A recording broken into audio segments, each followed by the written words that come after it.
jangan terlalu bingung.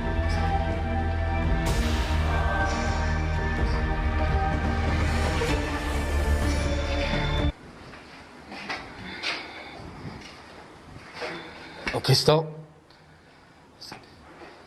Nampak tempat yang sama